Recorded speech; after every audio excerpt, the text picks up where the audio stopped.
Senator, how was the meeting? How was the meeting? It was a good meeting. We had actually never met. We had a phone conversation. It was a good meeting about foreign policy, domestic issues.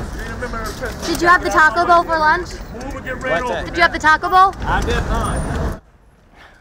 That was Senator Bob Corker leaving New York's Trump Tower after meeting with his party's presumptive nominee Monday.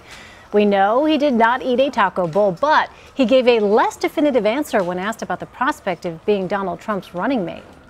I have no reason whatsoever to believe that I'm being considered for a position like that. You know, I'll say that until I'm blue on my face. It's just, again, this was a meeting between two people who didn't know each other except over phone calls, getting to know each other, and that's it. And I would guess the campaign. I mean, those kind of things take a while, and I have no reason to believe that I'm being. You haven't ruled it out. Some candidates have ruled it out and haven't been asked. I have no reason to believe I'm being considered for that kind of thing. It's a very standard line, though. Well, thank you, because it's true. Kevin Sheridan was communications director for Paul Ryan during the 2012 presidential campaign, and he's founder of Sheridan Media Group. He is with us from Washington. Kevin, thanks for being with us. Thank you. All right, so the plot thickens, Kevin. We should note that Corker did not rule out being Trump's VP. What would he bring to the ticket? Well, the meeting in itself would not be unexpected anyway, being the chairman of the Foreign Relations Committee. Obviously, he'll bring credentials of foreign relations policy that would be not surpassed by anybody right now. He would bring a sober, thoughtful, mainstream, focus to the ticket that doesn't really currently exist. Donald Trump's been, more the bomb thrower, saying things that, have been provocative. But whether or not Bob Corker, if he is being considered, could actually get there with Donald Trump on any of the policies where they might overlap, or whether or not he would actually be able to have a say in his foreign policy, I think that remains to be seen. And I would assume this was the first discussion about that today, if they're actually considering that. But Kevin, they could have had this meeting in Washington.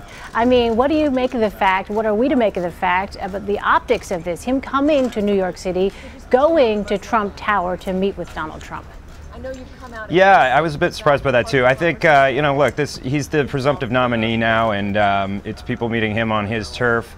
I think Bob Corker has been pretty open to potentially supporting or outright supporting Donald Trump. He's been less standoffish than some other folks in the Senate and the House.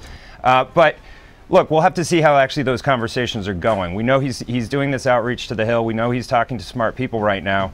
Whether or not they're going to be able to influence him and actually have a say in his foreign policy agenda or his domestic agenda remains to be seen on what these conversations are going like. We just don't know yet until we get some more reports back from each of those meetings. All right, let's take a look at this new ad from Donald Trump. He's hitting Bill Clinton using the voices of women who have accused him of sexual assault. Take a listen.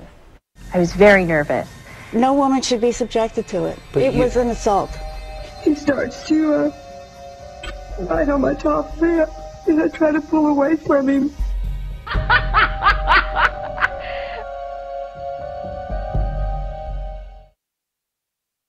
All right, Kevin, we're just over 5 months to Election Day. What do you see here as this strategy? Well, I think we knew that it was going to get personal. It was going to get ugly. Donald Trump is going to bring up the past. He's going to go right after Bill Clinton because Hillary has said she's going to use Bill Clinton in her administration significantly, make him an economic policy czar of some sort.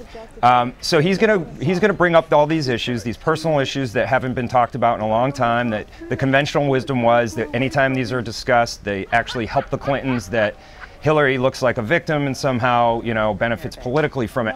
I don't know that that's true anymore, and I think we're going to see a different dynamic at play. Millennial women especially, they have not fully heard all of these stories. I think, this is 20 years later. Times have changed, and I think a lot of people are going to take another look at this stuff and think, ugh, this is not good. But you know, he's got his own problems too, so it's going to get personal on both sides quickly. Yeah, absolutely. All right. Well, let me ask you about this. In an interview posted Monday, your old boss, the now Speaker of the House, Paul Ryan, said he thinks Donald Trump could win, but he added, "I'm not betting on it." He also said he's still not sure whether he'll endorse Trump. Now, it's been almost 3 weeks since he first said he wasn't ready to endorse. You've worked with Paul Ryan. What do you think the time frame is here for him? I couldn't guess, but I think he's taking a slow and measured approach to buy some time and space for everyone to hear more of what Donald Trump has to say, see how he's going to campaign. We just got out of this tough primary battle where everybody got very personal and very hot, and now we're trying to get into a position where we can unite the party. I don't know. I think it would probably be, you know, if we hear more, it'll be sometime before the convention or around the convention, but you know, I think he just wants to hear more and learn more about what Donald Trump's going to campaign like before he can actually get there with him. All right, let me ask you about this. The New York Times reports that some key Republican donors are still holding off on supporting Trump. How big of a hurdle could that be for him?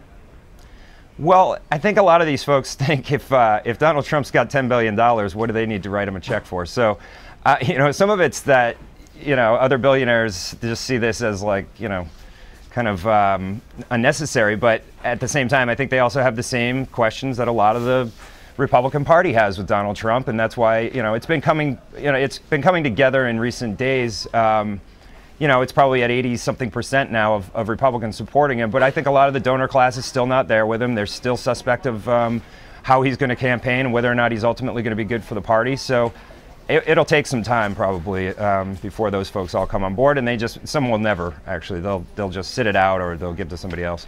Yeah. All right. Well, Kevin Sheridan in Washington for us. Kevin, thanks so much. Thanks.